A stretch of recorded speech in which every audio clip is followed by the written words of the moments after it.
չէի ասի, որ ես թեթև մարդ եմ։ Եթե ես չլինեմ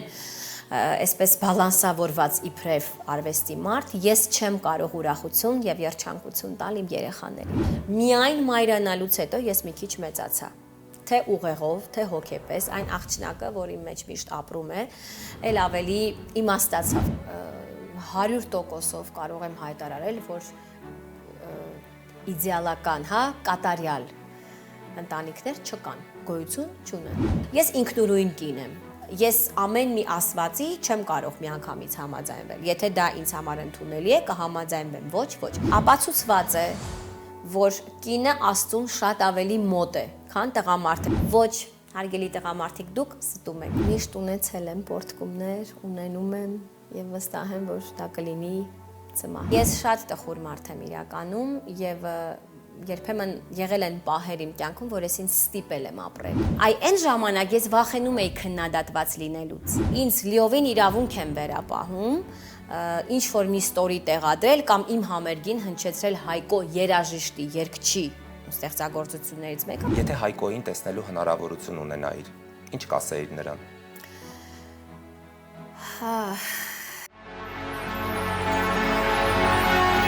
Իդեալական կերպարը ձևավորվում է ճիշտ ընտրված դետալներով, որոնք արտացոլում են անթերի ոճն ու ճաշակը, անհատականությունը և արժեքները գնահատելու արվեստը։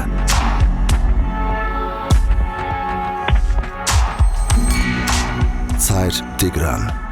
ազնվական վայելքը ձեր ձեռքում։ Բարև ձեզ, Բաց TV եթերում չասված խոսքեր հաղորդաշարն է։ Իմ այսօրվա հյուրը մեր շատ սիրելի երգչուհի Հասմիկ Կարապետյանն է։ Բարի գալուստ, մեր սիրելի Հասիկո։ Շնորհակալ եմ Սարիկ ջան, նախ շնորհակալ եմ հրավերի համար, ինձ վստահ ես արդեն, որ միշտ էլ հաճելի է քեզ հետ զրուցել։ Փոխադարձ իմ շատ սիրելի Հասմիկ, գրեթե ամեն տարի մենք այսպես նորովի հարցազրույցներ ենք ունենում եւ շատ դժվար է տարբերվող հարցազրույց ունենալ մեկը մյուսից հետո։ Այս անգամ քեզ հրավիրել եմ, որպեսզի հասկանանք, թե Հասմիկ Կարապետյանն այսքան տարիների ընթացքում ինչ չասված խոսքեր ունի։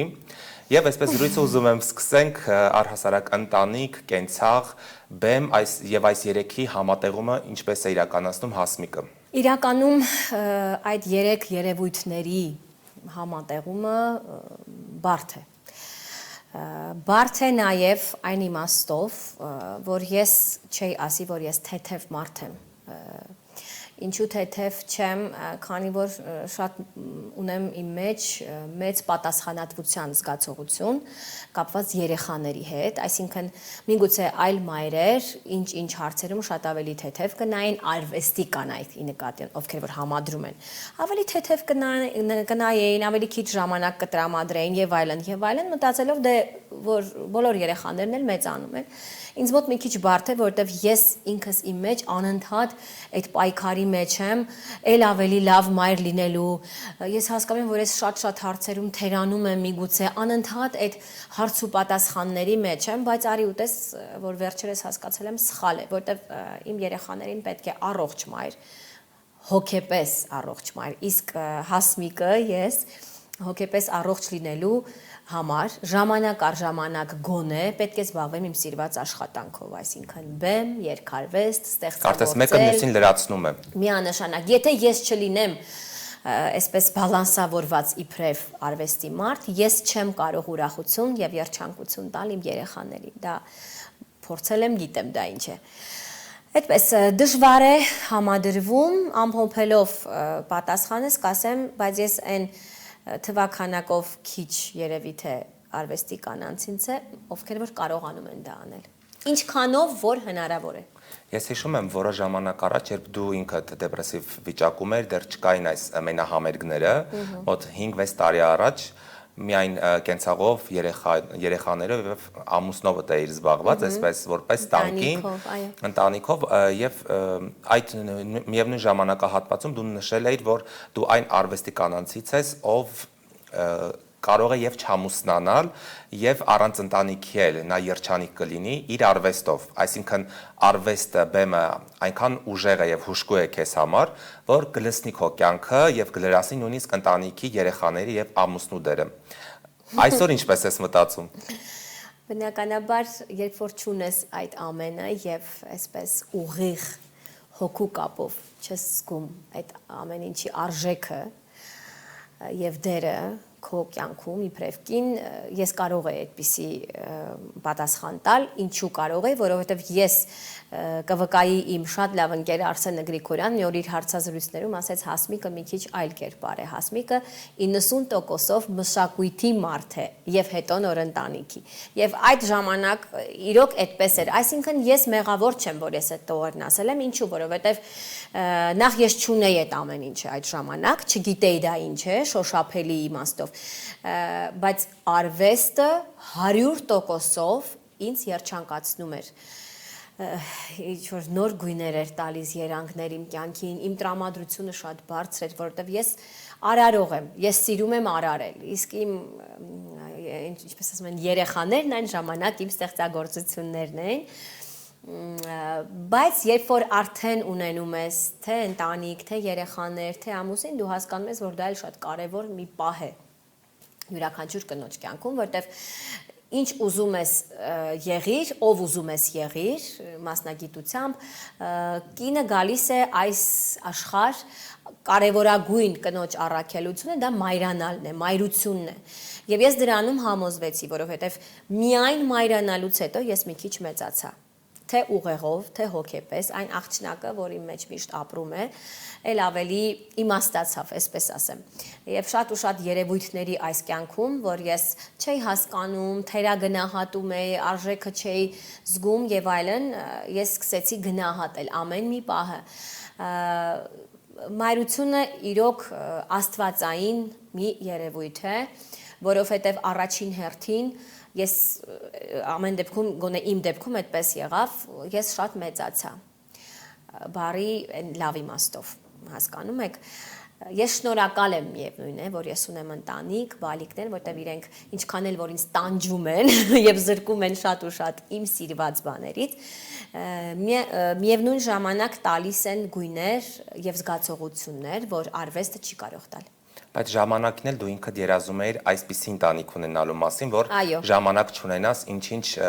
երկարվեստի հետ կապված հարցեր հասցնել։ Այն ժամանակ էլ ուզում էիր ընտանիք, երեխաներ, կարծես մեկը մյուսին լրացնում է եւ քո նպատակները, ցանկությունները իրականանում են այսպես հերթով։ Մի քիչ թերի են իրականանում, որովհետև դեռ երեխաներս փոքր են, բայց որ էլ ավելի մեծանան, որտեվ ցավալին այն է, այս ամենի մեջ, Սարիկ ջան, անկեղծ ասեմ, ես գիտեմ իմ պոտենցիալը եւ ես գիտեմ դեռ ինչեր կարող եմ անել իմ գործում, բայց ցավոք սրտի դեռ այդ շատ ժամանակը չունեմ։ Բայց վստահաբար սա զուտ ժամանակի խնդիր է եւ 2-3 կամ մի քանի տարի անց երբ երեխաները մեծանան, մեր վառ եւ անսովոր Հասմիկ Կարապետյանը կվերադառնա, ես վստահ եմ։ Հաստատ ձայնդ լսի, միայն թե ես կցանկանամ, որ թե մեր երկրում, թե աշխարհում լինի խաղաղություն, որտեղ դա էլ է ներազդում։ Հորինված սիրո մասին ես միշտ երգել, ինձ շատ հետաքրքիր է։ Հորինված սերը իրական դառնում է։ Այո։ Իմ դեպքում դառնում է, որովհետև ես մի քիչ այլ մոլորակային եմ։ Իմ մեջ կա այսպիսի հատկություն, երբ որ ես մի բան շատ եմ ցանկանում, այնքան եմ սնում այդ միտքը ինքս իմ ուղեղում, սրտում, հոգում եւ եթե այն իրոք սրտանց եւ անկեղծ է, այդ ցանկությունս իրականանում է։ Այդ, չգիտեմ, ասում են այդ կապն ա տիեզերքի հետ, ընդհանրապես այդպիսի կա, չէ, վարկած, որ դու ինչ շատ ես ուզում։ Դա կատարվում է։ Դա կատարվում է։ Ես ընդհանրապես ավետն եմ միշտ ասել, իմ անունն է Սեր, չէ, այդպիսի երգ ունեմ։ Ինքը միշտ ինձ ասում էր,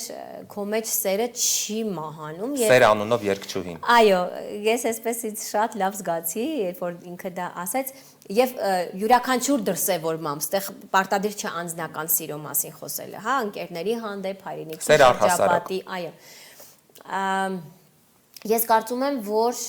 այո, հորինված ինչ որ բաներ քո մտքում կարող են իրականանալ։ Կարող են։ Քո դեպքում նշեցիր, որ այդպես եղավ, որովհետև շատ անհավանական սիրո պատմությունն էր ձեր ծանոթությունը, քո եւ Շանթի եւ այդ ամեն ինչը, այսպես ստատուսով, կարգավիճակով միասին ապրելը եւ մինչեւ այսօր։ Մենք դա տեսնում ենք։ Իսկապես, երբ որ այսպես տրամաբանում ես, էմոցիաները մի կողմ ես դնում, չլինելու բանը եղավ։ այդպես ասեմ։ Հասմիկ, շուրջ 10 տարուց ավելի է, ինչ ամուսնացած ես, Շանթի հետ միասին երջանիկ ապրում եք։ Ինձ հետաքրքիր է որպես կին եւ որպես բեմի կին, հա, այս դեպքում ամուսնության սկզբնական շրջանում եւ հիմա ինչ տարբերություններ ես զգում։ Խոսում եմ զուտ ամուսնական զույգի եւ ընտանեկան հարաբերությունների մասին։ Այդ իդեալական կարգավիճակը կա, այդ ընտանեկան իդեալական կարգավիճակը գործում է, թե այնուամենայնիվ ինչ որ ներքին խժդժություններ, անհամաձայնություններ։ Սարիկ ջան, ես հասկացա հարցդ, ուրեմն 100%-ով կարող եմ հայտարարել, որ իդեալական, հա, կատարյալ ընտանիքներ չկան, գոյություն չունեն։ Ոչ ինձ մոտ, ոչ մեկի մոտ, որովհետև երբ որ երկու անհատ սկսում են ապրել մեկ հարկի տակ, իրենց ձևավորված բնավորություններով, արդեն անցած ճանապարհով, ինչ որ հաստատված կարծրատիպերով, այս կամ այն հարցի վերաբերյալ անհնարին է, որ խոչընդոտներ չլինեն, անհնարին է, որ ինչ-որպես հակասություններ չլինեն, նյարդային իրավիճակներ, որովհետև դու քո ձևով ես ուզում շարունակել ապրել, ինչպես որ սովոր էիր, դիմացին հետ իր ձևով։ Մեր դեպքում շատ ավելի այն սկզբնական շրջանը բարդ էր, ինչու, որովհետև մենք ծնվել եւ մեծացել էինք, ես եւ Շանթը տարբեր երկրներում, տարբեր մշակութային, հա, մթնոլորտներում եւ ծայրահեղական ինչ որ նույնիսկ հարցերում հասնող տարբեր ծայրահեղական տարբերության հասնող։ Սակայն երբ որ մարդիկ ունեն արժեքներ, այսինքն իրենք կարևորում են ինչ-որ բաներ իրենց հարաբերություններում, մի քիչ դու ես զիջում, մի քիչ ինքն է զիջում, եւ կապ չունի։ Գալիս եք այդ ոսկե միջինին։ Այո, ոսկե միջինին ես գալի։ Հնարավոր է դու միևնույն է համաձայն չես իր հետ, բայց այստեղ հանունն է շատ գործում, հանուն ասենք տան մթնոլորտի, խաղաղ մթնոլորտի, որ հետո գալիս են երեխաները, դա է ասում, ես կարծում եմ, որ շատ սխալ է, որ այդ ամեն ինչը երեխաները տեսնեն։ Իհարկե լինում են դեպքեր, դա անխուսափելի է, որովհետև մենք մեխանիզմ չենք, մենք մարդ ենք, երբեմն լինում են, բայց հնարավորինս պետք է այնպես անել, որ դա չզգացվի։ Իմ դեպքում մի քիչ դժվար է ինձ հետ ապրելը, յուրաքանչյուր տղամարդով ինձ հետ կապրել, ինչու, որովհետև ես ունեմ ձևավորված կարծիք, ես ունեմ աշխարհ ընկալում, ես ունեմ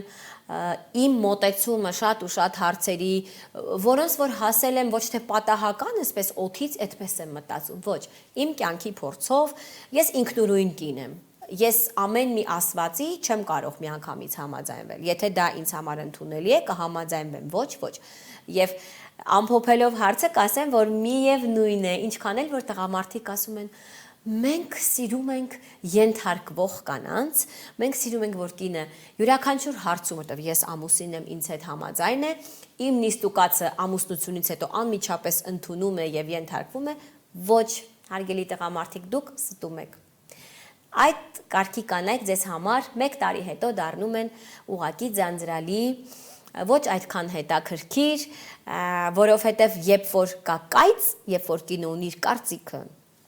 ինչպես արդեն նշեցի, երբ որ կինը կարողանում է, ասենք, ինքնուրույն որոշումներ կայացնել եւ մի ամբողջ, այսպես կենցաղ կարողանում է իր ուսերին տանել առաջ, շատ ու շատ հարցեր լուծել, այդ կինը էլ չի ենթարկվի։ Մասնավորապես, եթե կինը մինչ ամուսնություն ունեցել է բավականին երկար տարիների, ուրեմն անկախ կյանք, ինքնուրույն կյանք, որտեղ որ միայն ինքն է որոշել։ Շատ հետաքրքիր բան ես ասում, հաս, բայց մի տեսակ այդ համակարգը, այդ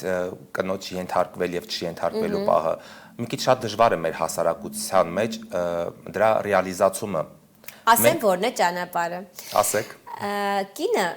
առհասարակ ինքը իրենով մի քիչ աստվածային էակ է։ Ապացուցված է, որ կինը Աստծուն շատ ավելի մոտ է, քան տղամարդը, ինչ որ sense պայմանավորվածություններով, որտեվ կինն է մայրանում, կինն է ծնունդ տալիս եւ այդ տառապանքների միջով կինն է անցնում։ Ես կարծում եմ, որ այս ամեն ինչի լուծումը սա է, եթե կինը զգում է, որ իր կողքի տղամարդը իրեն հարգում է եւ ընդունում է իր անհատականությունը, փայփայում է, հոգատար է եւ չի փորձում փոխել եւ դաստիարակել, այդ կինը առանց որևէ խնդրի ինքնըստինքյան սկսում է ենթարկվել այդ տղամարդուն։ Որ պահին կինը զգում է, որ հարգված է եւ ընդունված է որպես անհատ, մասնավորապես մեր ժամանակակից կանանց մասին եմ խոսում։ Այդ րոպեից իրենք փափուկ փիսիկներ են դառնում, ես ինքս այդպիսին եմ եւ ես գիտեմ դա ինչ է։ Այսինքն, երբ որ դու պարտադրում ես, դա շատ սխալ է։ Շատ բացասական է, այսինքն տղամարդը պետք է ստեղծի այն փափուկ հարթակը, այսպես որպեսզի կինը ինքնակամորեն Եվ այդպես է լինում է, որտեղ մենք բնությունից ենթարկվող ենք։ Այսպեսի մի խոսք կա, մի քիչ կարող է ցինիկ հնչի, բայց ասում է տղամարդկանց են դիմում, ասում են, եթե դու ուզում ես հրեշտակ քո տան մեջ, ստեղծիր դրախտ հրեշտակի համար, որտեղ հրեշտակները ապրում են դրախտում։ Հասմիկ, գիտեմ, թե ինչքան էմոցիոնալ մարդ ես, շատ եւ հենց ստեղծագործող մարդկանց է բնորոշ դա, բայց այս տարիների ընթացքում հեշտ հասար ներքին հանդարտության, ներքին խաղաղության, թե դեռ ինչ որ պորտկումներ ունես, ինքդ քեզ հետ։ Միշտ ունեցել եմ պորտկումներ, ունենում եմ եւ վստահ եմ, որ դա կլինի ծմա, ինչ վերջին շունչս, ինչու, որովհետեւ դե հիմա այդպեսին եմ ծնվել, Սարիկ ջան, դու ինքդ էլ հասցրել ես ինձ ճանաչել։ Իմ մեջ անընդհատ ինչ որ պայքարներ կան, թվացյալ ուրախ, կենսուրախ, չէ, այսպես բոլորը ինձ այդպես են անկանում։ Ես շատ տխուր մարդ եմ իրականում եւ երբեմն եղել են պահեր իմ կյանքում, որ ես ինձ ստիպել եմ ապրել, ստիպել եմ ուղղակի։ Գիտես, էմոցիոնալ մարդիկ անընդհատ փոփոխվում են, այսինքն վատ իմաստով չէ, մեր աշխարհը, մեր հոգու աշխարհը անընդհատ փոփոխվում է։ Մեզ պետք են վերուվարներ, մեզ պետք են ինչ-որ այսպես ճանապարհներ, որ մենք գնանք, հաղթահարենք, մեր երազանքը իրականացնենք, մեր նպատակը իրականացնենք, շատ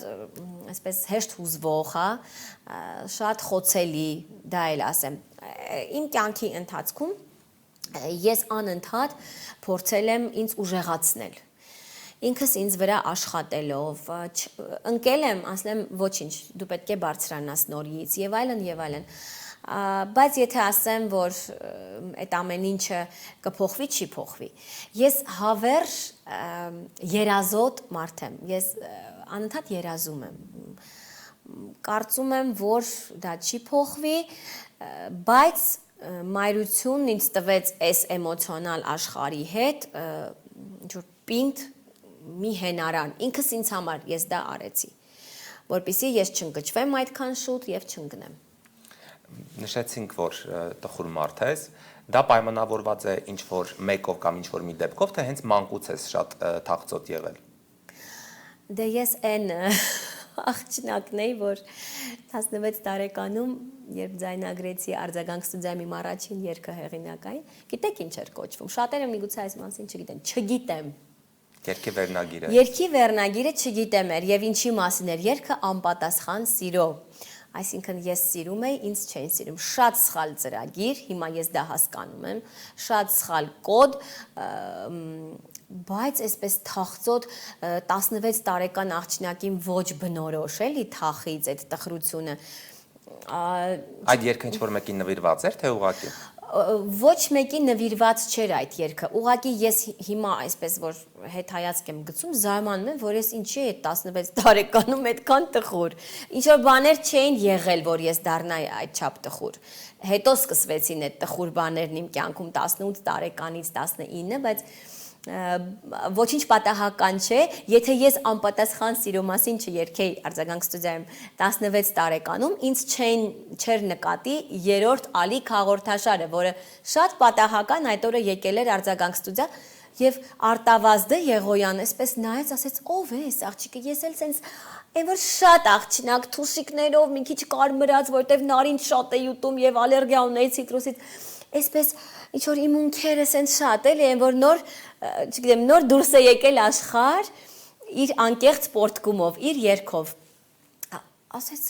«Էս ինչ է երգում»։ Եղիշ, ասեց, «Դե իր երգն է երգում, բայց ինչի՞ է sense տխուր էս երգը»։ Քանի տարեկան, ասեց 16,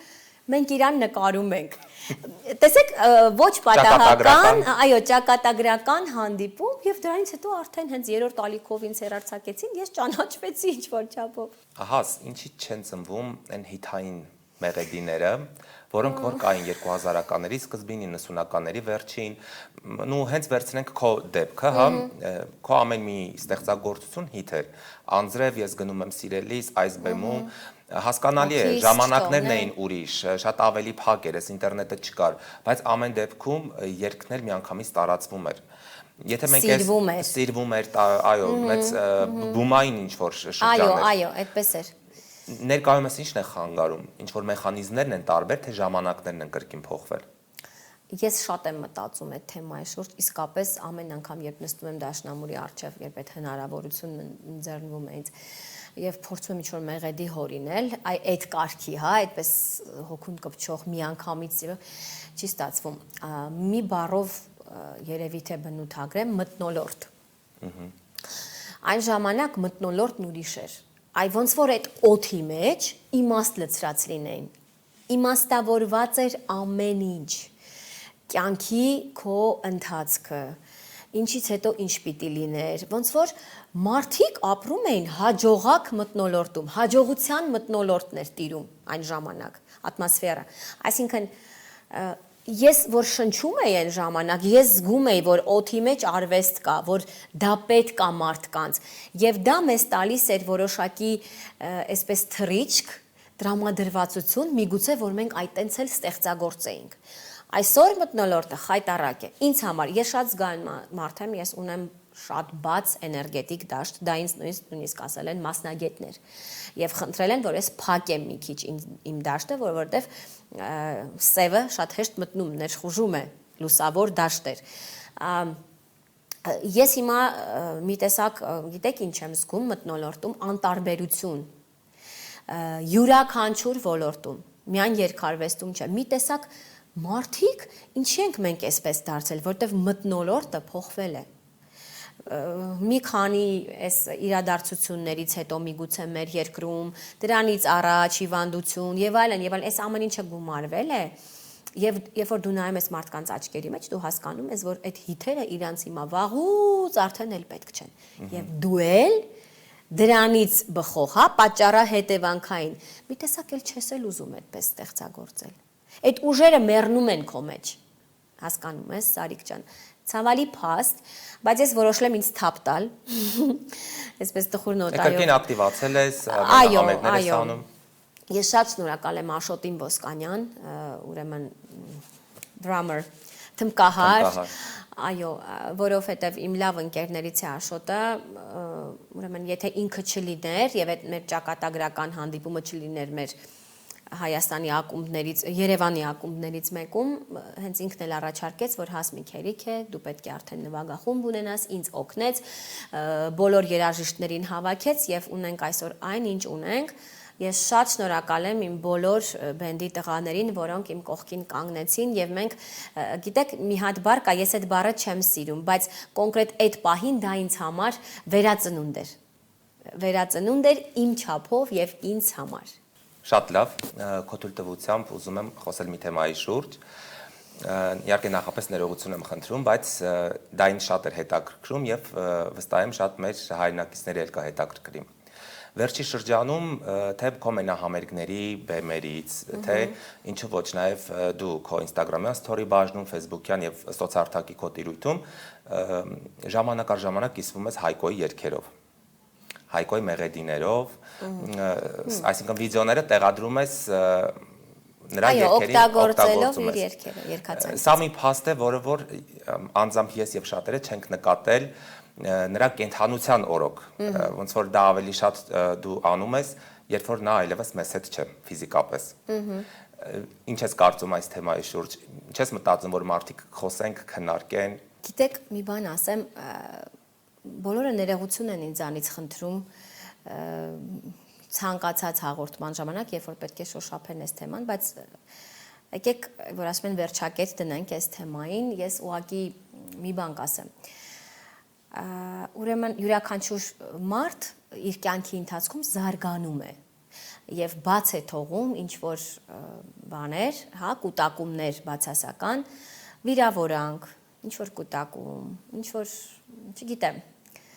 սխալ բաներ, որ իր հոգում ապրում են, բաց է թողում։ Եվ ինչ է կատարում։ Այդ ժամանակ դու ներում ես, այդ ժամանակ դու քեզ ինքդ քեզ բարձրացնում ես վեր, այդ ինձ համար շատ այսպես աշխարհիկ բաներից, հա, ավելի վեր ես բարձրացնում, հոգիդ լույսով ես լցնում եւ ոչ մի վիրավորանք քո սրտում կամ հոգում չես թողնում։ Շատ տարօրինակ է, որ շատերը զարմացել են, որ ես մեր Հայկոյի երգերի ներքո ինչ որ ստորի կա, մեկ կամ երկու անգամ է դա եղել, իմ սիրված երգերը։ Մենահամերգի ժամանակ Վիգենը Հովսեփյան երգեց նրա երգերից։ Այո։ Դա էլ չվրիպեց շատերի աչքերից։ Այո, ես մեծ սիրով եմ դա արել, որովհետև կարծում եմ շատ-շատերը գիտեն արդեն, որտեվ հարցազրույցնելու բարձրաձայնել եմ, ես եղել եմ առաջին մարդկանցից եւ մեկը, եթե ոչ առաջինը, ով ունկնդրել է նրա երգերը, ստեղծագործությունները դեռ սևագիր, այսինքն ու եղել եմ առաջիններից, ով շատ նրան ոգևորել է, որ նա բարձրանա բեմ, այսինքն ես շատ եմ աշխատել այդ ուղղությամբ եւ իր երգարվեստն է եղել այն ամենա այսպես մեծ, հա, գլոբալ պատճառը, որ ես նայել եմ իր կողմ, որպես մարդ, երգարվեստով. Այսինքն տեսեք ինչ մեծ ազդեցություն է ինձ վրա թողել, ազդեցություն են թողել նրա ստեղծագործությունները։ Այսինքն նրան որպես երաժիշտ եք տեսել առաջնային։ Այո, ես չէ, նա դեռ ճանաչված չէր այն ժամանակ, բայց երաժշտական ճաշակը քեզ համար հայտնի է։ Արդեն ես երբ որ լսեցի իր հեղինակային երգերը, ինձ համար արդեն պարզ էր։ Ուզում եմ ասել, ինձ լիովին իրավունք եմ վերապահում ինչ որ մի ստորի տեղադրել կամ իմ համերգին հնչեցրել Հայկո երաժիշտի երգչի ստեղծագործություններից մեկը, որովհետև ժամանակին ինչու չեմ արել, էլի շատ սիրել եմ, միշտ բարձրաձայնել եմ, որ ես իր երգերը շատ սիրում եմ, նույնիսկ մեր տանը հնչել են իր երգերից, մինչ օրս իմ մայրը կարող է ինչ որ YouTube-ով տեսահոլովակներ Հայկոից լսի, ունկնդրի, այսինքն դա շատ նորմալ է։ Ինչի չեմ արել, ասեցիր կենթանության օրոք եւ հիմա, որովհետեւ այն ժամանակ փոքր էի, ուղեղով փոքր էի եւ ինձ թվում էր դրա համար համարձակություն է պետք։ Ես վախենում էի, այն ժամանակ ես վախենում էի քննադատված լինելուց։ Հասկանում ես, Սարիկ ջան։ Իսկ հիմա ես չեմ վախենում, որովհետև ես ոչ մի նույնիսկ նշույլ անգամ չունեմ բացասական ինչ-որ զգացողության։ Հասկանում եմ, չասված խոսքերում ենք, եւ այս վերջին հարցը, հա, այս թեմայի հետ կապված, եթե Հայկոյին տեսնելու հնարավորություն ունենայիր, ինչ կասեիր նրան։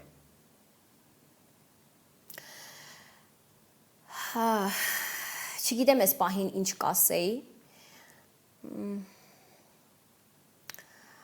Երևի թե կասեի շնորհակալ եմ։ Կասեի ես քեզ իրոք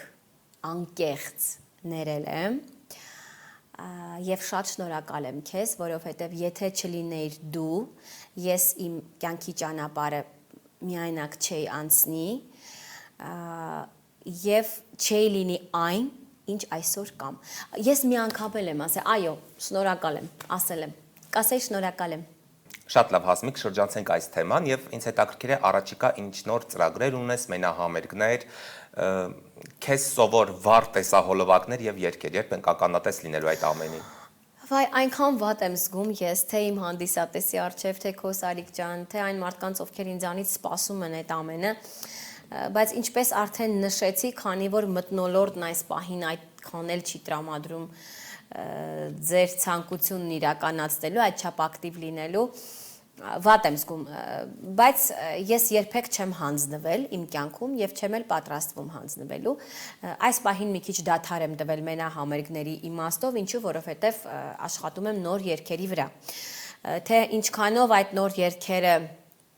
կգրավեն իմ հանդիսատեսին եւ ինչ ազդեցություն կթողնեն, դա արդեն ընթացքում կերևա։ Եվ հիմա ես ավելի, այսպես, գիտեք, ինչ եմ իրականացնում, հայկական երգարվեստում իմ սիրված երգերը պիտի ներկայացնեմ cover տարբերակով, որովհետեւ զգացել եմ, որ մարդիկ դա ինձանից սպասում են եւ սիրել են։ մի երկու անգամ փորձ ունեցել եմ, էմի սիրելով հեռանում եմ, Իվետա Մուկուչյանի սիրահարվել եմ, այդ երգերը ինձ շատ հոգեհարազատ են։ Ի սկզբանե հենց ես լսել եմ առաջին վայրկյանից։ Եվ փորձում եմ այդպես cover տարբերակներով, շուտով արդեն կհանձնեմ սոցկայքեր, որտեվ հիմա այդպես ենք անում։ Հեղինակային երգեր, նոր երգեր են պետք, որտեվ համերգները բնականաբար կշարունակվեն, պարզապես պետք է ծրագրի թարմացում, միանշանակ։ Իսկ մոտավոր երբ ենք ականատես լինելու, որ ամսին ամառվա ընթացքում ես դեռ չեմ կարող ասել, որ ամսին եւ որ օրը, որտեվ դեռ աշխատում եմ երգերի վրա, cover-ների վրա, բայց միանշանակ կլինեն։ Դե մենք էլ անհամբեր սպասում ենք, սիրելի Հասմիկ, եւ քո թույլտվությամբ անցնենք իմ վերջին 6 բլից հարցերին։ Շատ լավ, սիրով։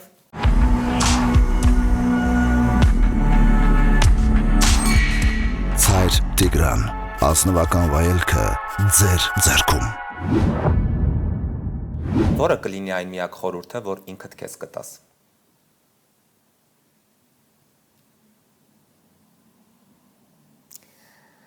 Քեզ գնահատիր։ Բնության որ երևույթին ես նմանեցնում քեզ եւ ինչու։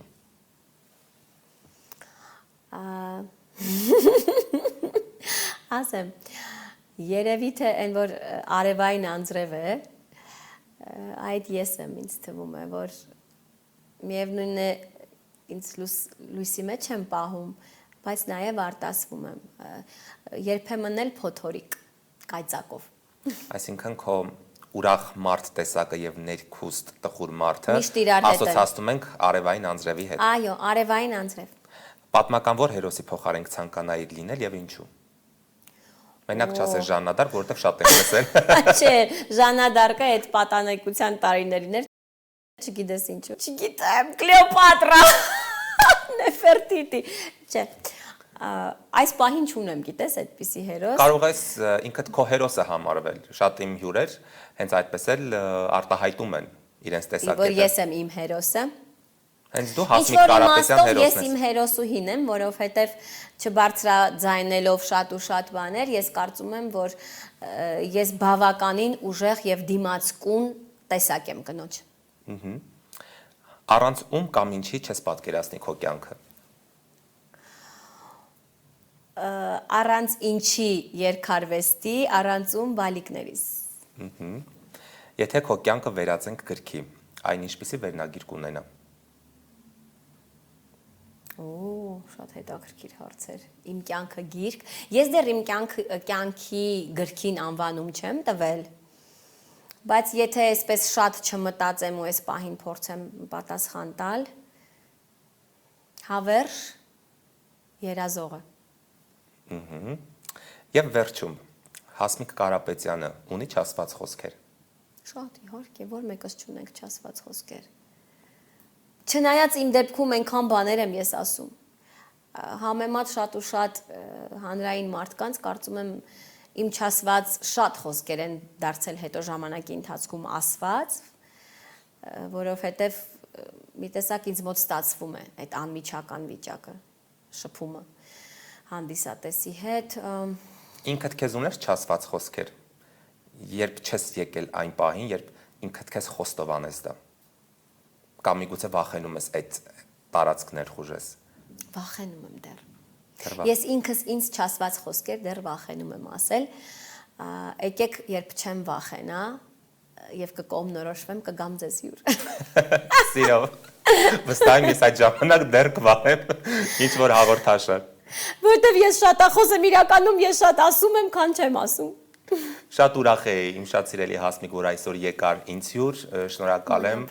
Քո ներկայությամբ զարդարեցիր չասված խոսքերը, քեզ ցանկանում եմ լավագույնը։ Անչափ շնորհակալ եմ, Սարիկ ջան։ Հիշեցնենք, որ այսօր չասված խոսքերի հյուրն էր երգչուհի Հասմիկ Կարապետյանը։ Շնորհակալություն, մինչ հանդիպում։